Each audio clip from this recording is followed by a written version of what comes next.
So that's what I'm going to do. But first of all, anyone else have a comment? Now, in terms of, yes? Just a question, when we do it, Yes. would it be possible to grab a cushion? Well, that's what I'm talking about. Oh, Yes. excellent. So those who might prefer or be able to sit can set them up in the middle here. Set up your cushion, the mat and the cushion, or as we call it, the zabuton and the zafu in Zen. And you can sit if you're used to that. If you haven't tried it, don't. Because it's especially, I've lost a little bit of that ability myself. So it's perfectly fine, both in centering prayer and in Zen, to sit on a chair, and I'll explain how as part of the introduction. So we are going to do the two schools I'm most familiar with, centering prayer, and we'll talk more about different contemplative practice this afternoon as per the schedule. But I'm going to introduce centering prayer and introduce Zen. And you'll see already, just in terms of the posture, how similar they are. And then we'll do 15, 20 minutes of each. But I'm going to do a walking meditation in between. That's why we have the space around the back of the chairs here. Again, both traditions, Zen and then centering prayer, have the walking meditation as part of the discipline. So there again, in practice, very similar. And of course, the walking meditation that Thich Nhat Hanh often speaks about, just as you're walking. That's the idea, bring it into daily life. But I'll give you the instruction on how to do it. First of all, a little background first, and then the instruction, and then we'll do 15 or 20 minutes of each with the walking meditation in between. That should bring us almost up to lunchtime. So the background of centering prayer is, well, Nancy could probably tell you better than I, but the Trappists in the early 70s with Thomas Keating and Basil Peddington and William Menager, yeah. At the behest of Pope Paul VI, tried to find a way to bring contemplative practice back into the church, which, as I say, we've lost the thread of it. You're certainly not getting it in the parishes. So they went back and found the Cloud of Unknowing, the 15th century document, in which that's basically the technique that's followed here, and I'll explain it more. This is by an anonymous author, really. Could have been a Carthusian, in my order, before they lost the thread, I guess. The version of the cloud in which there's a cloud over your natural imaginings and conceptualizations and mental chatter and all that stuff. You enter a cloud like the apostles in the Transfiguration. You're under that cloud.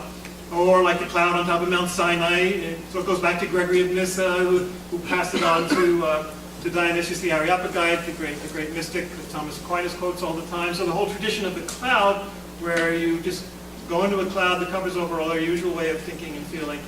And then, as that particular document, the cloud recommends, you're going to choose just one word, what they call a sacred word, one or two syllables.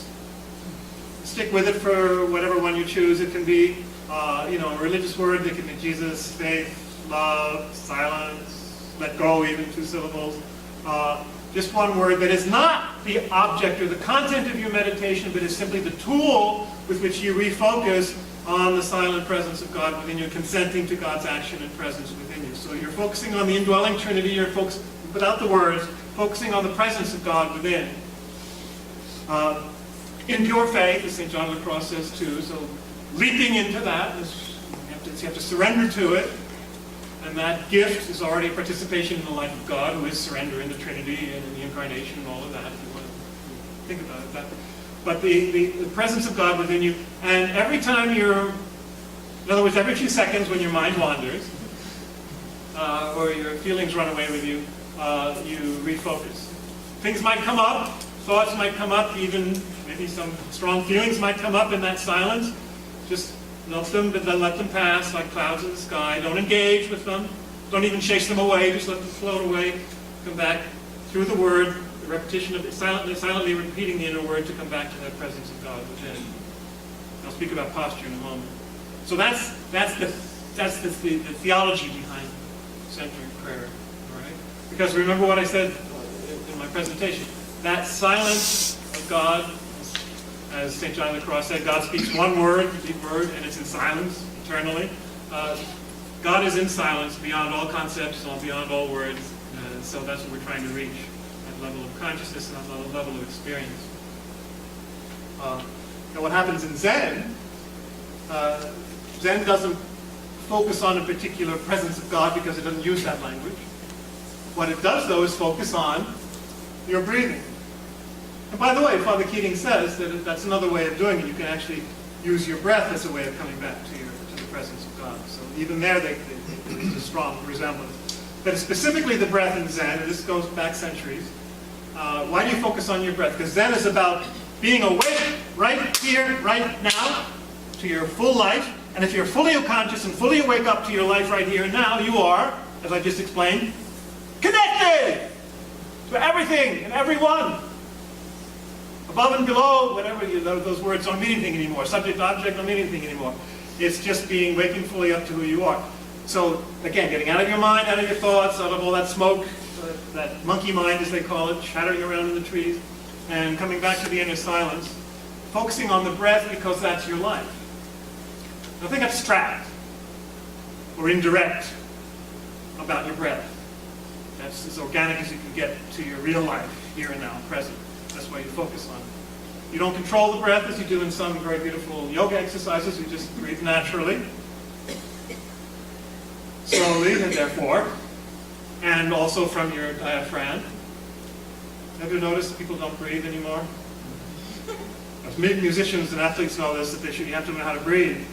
You either breathe from up here, or you listen. I live near Columbia, and all these students around it, they're talking from here, they're talking from their throat. Only their head is talking. They're not breathing at all. It's amazing. Like they're breathing they're talking right from here, and there's no connection. So, alive. You got to be alive. Get out of your head. Sink down, as both traditions say, in your heart, in your gut, in the hara, in Zen. Where the energy, as Hinduism points out, the energy often concentrates down here. So it's in your gut. So you breathe from down there, slowly through your nose. All right. So if you need to blow your nose beforehand, do that. Breathe slowly, and just, again, instead of a sacred word, to stay focused, Zen says, and this is not a modern invention, goes back centuries, count your exhalations to yourself from 1 to 10. If you lose your place, go back to 1. If you get to 10, go back to 1. Again, not focusing on the numbers any more than you're focusing on the sacred word in the centering prayer, but focusing on the presence in one case, your breath in the other case. Just try and, go right down into the experience of the breath. Become the breath if you can. And focus on that. One real difference in terms of posture, and I'm going to speak about that more in a second, is that in centering prayer you generally keep your eyes closed, and in Zen you keep them open.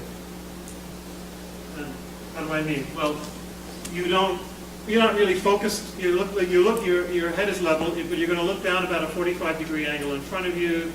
Your eyes are kind of half open, because you're not focused on what you're seeing. You're focused on your breath, right? So, but why do they keep their eyes open? Some people find that counterintuitive. Because you're trying to be present. That's part of being present. You're right here, right now. So, try that out. Now, in terms of posture, if you're sitting on a chair, in both cases, right, feet are flat on the floor,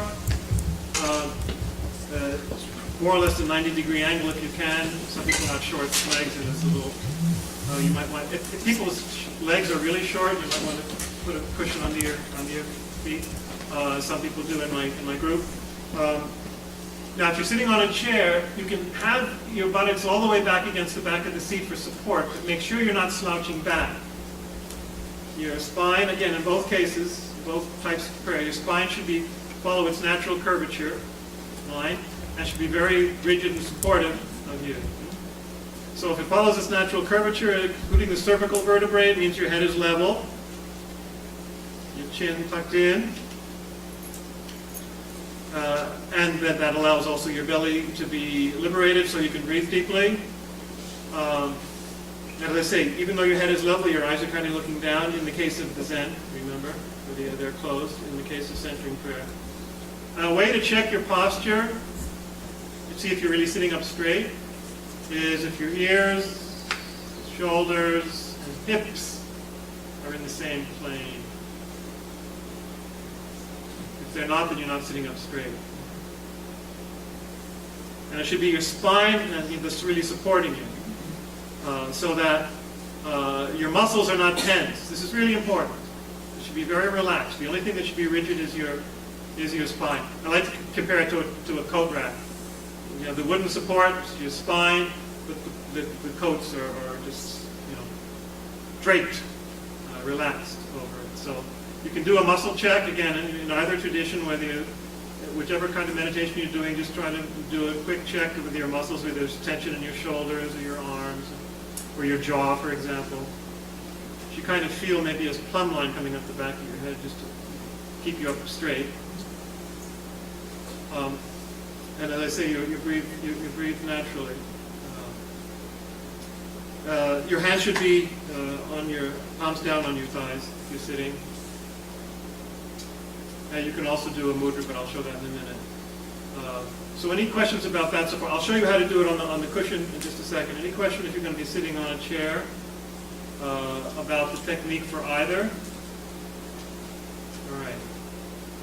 How many of you want to do the cushion and the mat? If you do, please get them now and set yourself up in the middle. I'll just do a quick review of how to do that. You can do either type of meditation on a mat also, or you can switch. You can sit on the chair for the Sensei prayer and then the other for the Zen, whatever you prefer.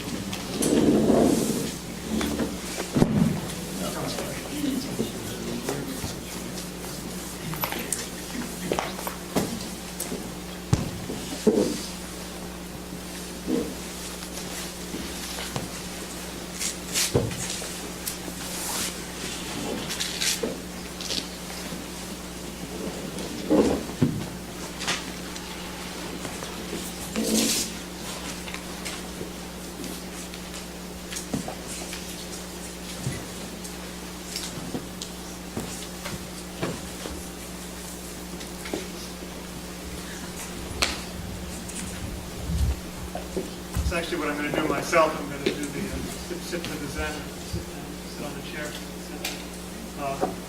Shoes on or off, doesn't matter. Yeah, it's well, in Zen you have your shoes off, but it's within a Zendo context. I would say you can keep them on if you prefer.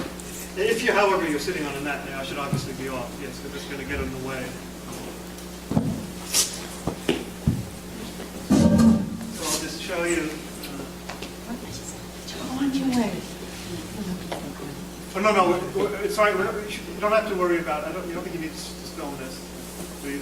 I mean, just instructions. Oh, okay. If you want to do on the side. Yeah, it'll be easier if you're on the side too, so that we can, we're going to do a walking meditation as well.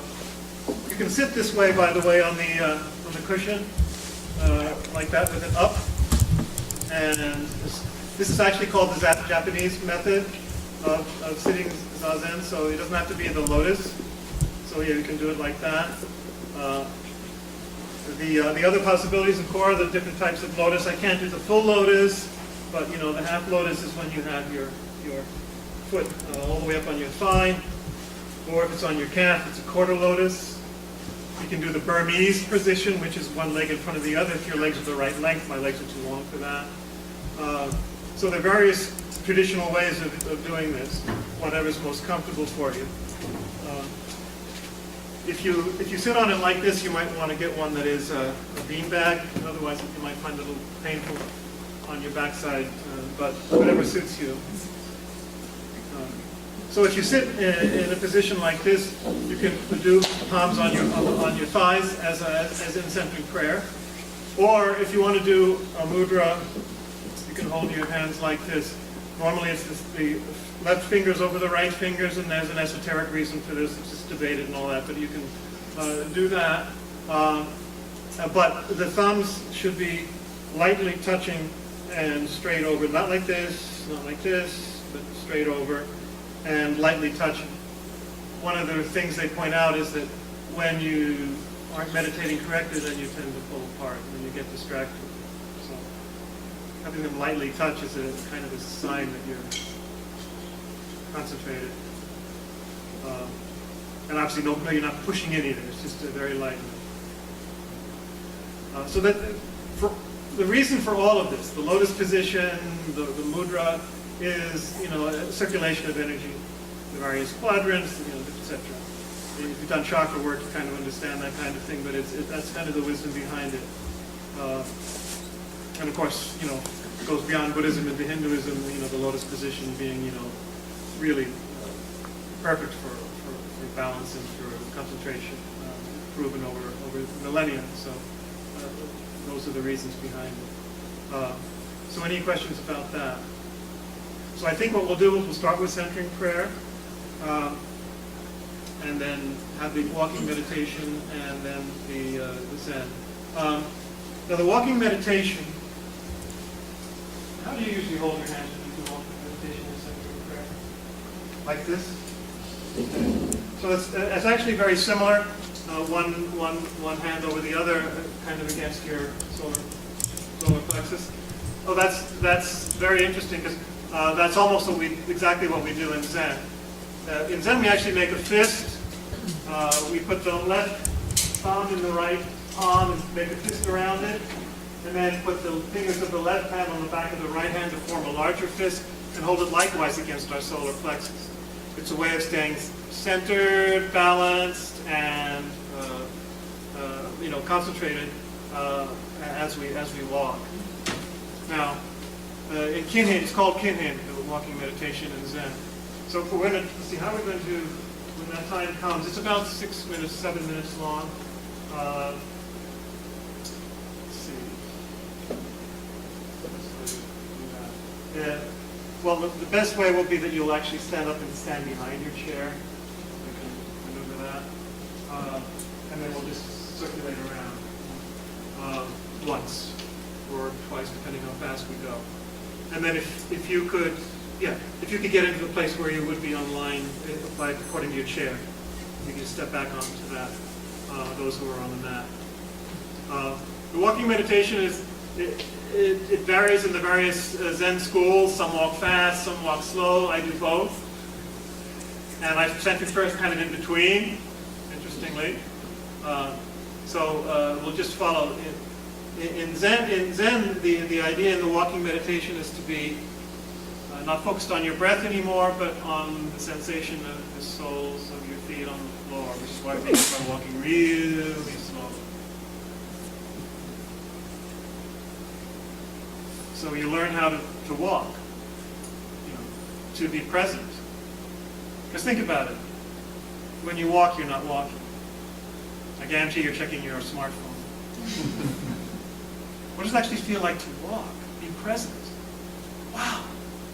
What does it feel like to be connected that way? What I'm actually experiencing and not what's going on in my head or in my device. So that's the idea. So then you can carry that into your daily life, as Thich Nhat Hanh recommends. And in centering prayer, you try and stay focused in the midst of movement, as in your daily life. Try learning how to stay focused on the presence of God even as you walk.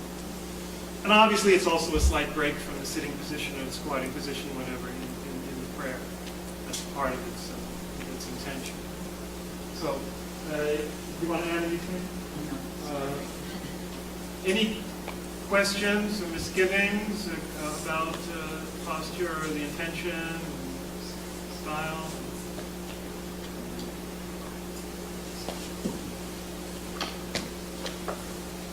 So as I say, we'll start with the centering prayer.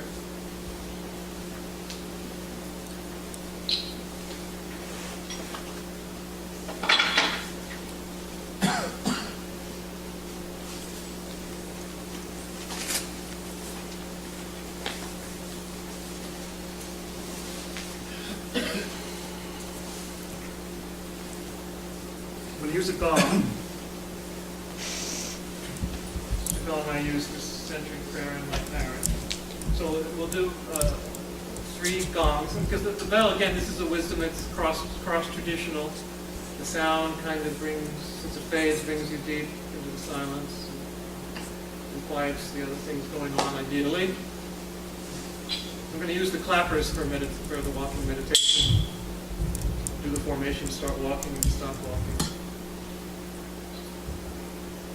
Okay, so let's see. You can actually manage to do 20 minutes of each. That's not too much.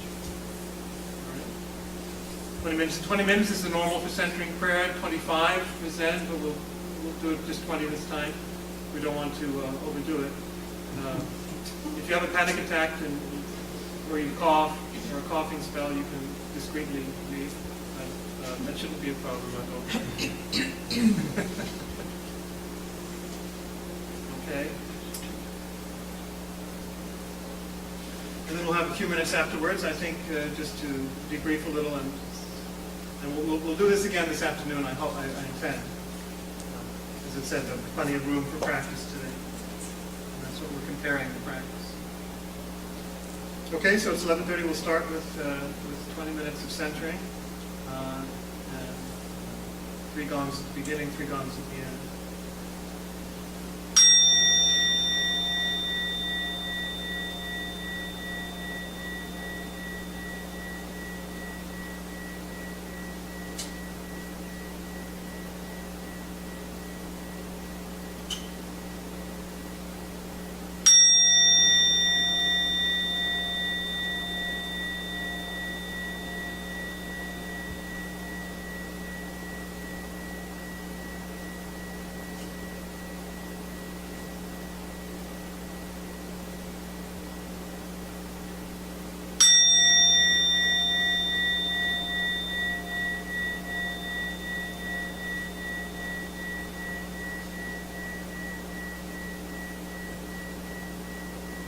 That you were surprised at, unexpected, discovered, experienced?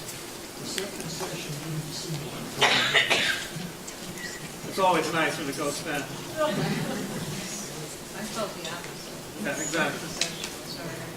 So it's psychological time, of course, and that's can go either way. Yeah. It was hard for me to keep my eyes open.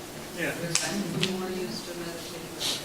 Right. So that's a leap for some people, especially if you've been used to meditating in another way. But it is definitely the practice.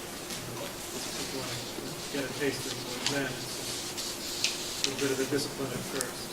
And why is that? Instead of present, to realize it's present. Yeah, to be more fully present. You can go off into your imagination whether your eyes are closed or open, I suppose, but it does help. It does help that immediacy of the experience to be present that way. Can you talk a little bit more too about why you count the exhalations? Well, there's nothing more to it than that. It's a way of staying recollected. It's kind of very much like the sacred word.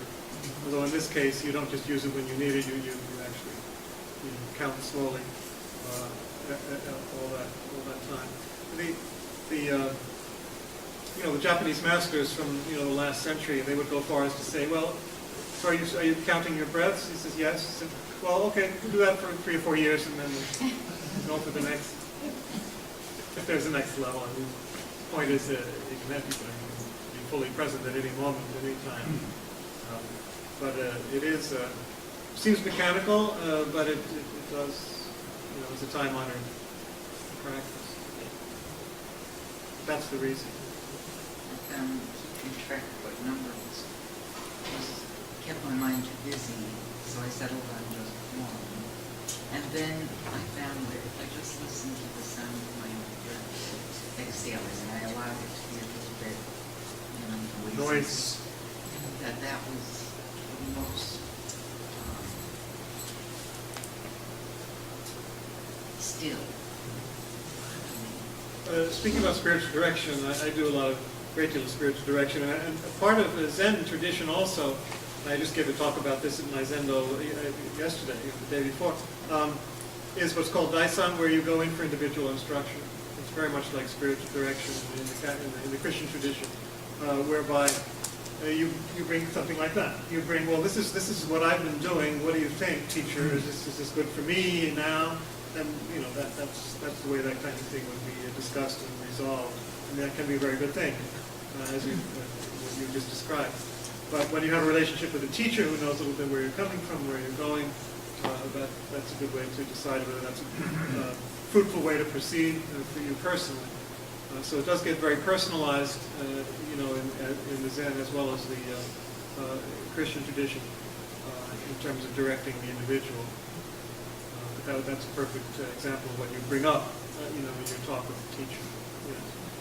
No matter how long the meditation is, the reason I ask is I wrote a haiku based on something Thich Nhat Hanh wrote, so that's 575. Is that too long to meditate? It's not much longer than counting your breath. Well, what do you mean? You're talking about 17 minutes? No, I wrote a haiku, which is 5 syllables, 75. So I repeat that. Oh, you repeat that? Yeah. Is that too long? Well, again, that's something you bring up with a teacher, but a priori, yes. You shouldn't be using that much of a stuff, not many words. It helps me to do it. Well, it's sort of like works in Yeah, which you do in the beginning and then you let go. Yeah. And of course, that's what they do in centering prayer. You read a passage of scriptures with the first step. Normally, I do, in my group, I do Gregorian chant at the beginning. Kind of like Lexi. I was finding that I was having a hard time with the cell phones going on. Me too. And, you know, but I was taught years ago about being able to meditate no matter where you are. Yeah. In the middle of New York City, Yeah. you could shut it down and embrace the world sound. Right. And that's a world sound. And as soon as I label it as a world sound, I let it go. And it's helped me when I've been in chaos or somewhere where it's very chaotic, you can still find your spot. In the end, certainly in Zen, there's no such thing as a distraction because everything is a doorway to enlightenment. Everything can wake you up. The horn on the street, you know, as well as the goose in the sky, whatever it is. That's kind of the ideal is when it becomes, when you're so in the midst of daily life. It's the Jesuit ideal too. Someone speaking about Ignatius, sister over there. So that you know, the ideal is to be right in the midst of your daily life, walking or whatever it is, and let that wake you up. You don't have to go to a mountaintop or to a retreat house. But normally, given our situation as so distracted beings, you know, we do need to start to wake up by taking time back. It's realizing that, you know, I'm not my daily grind and I'm not my job, and you know, trying to get a little distance from the superficial as we experience it superficial, to begin to realize that, you know, there's a deeper dimension to life, and ultimately bring that right back to life. So that there's nothing superficial ever.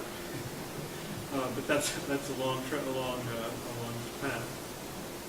Why about 20 minutes or 25 minutes? That's about it. Yes. As I say, that's customary in centering prayer. 25 usually we generally have 3 periods sitting, 3 25-minute periods with the teachers meeting with students in the second period, and then he's giving a talk in the third. That's customary, at least in my lineage. Sometimes, you know, especially the Rinzai groups will go 45 minutes or an hour or even more just sitting.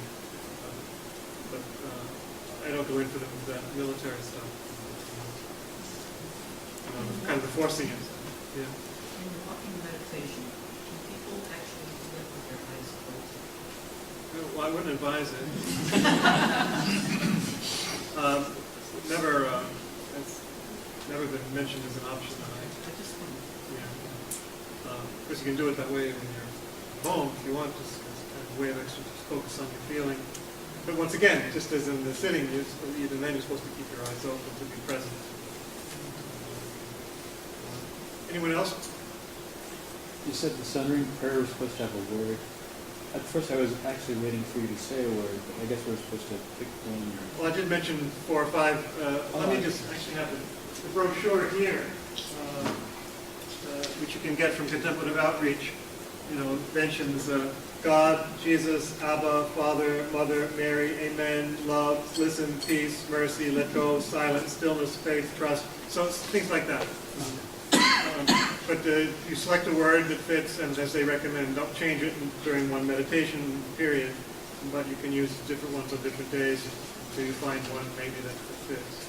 I'll speak more about mantras this afternoon. We can continue debriefing after lunch before we begin the second part of the program. So it's 12:30, so by all means enjoy lunch and talk to each other and go out in the garden or whatever. And we'll be back at 2 o'clock. Okay, 2 o'clock. Any announcements?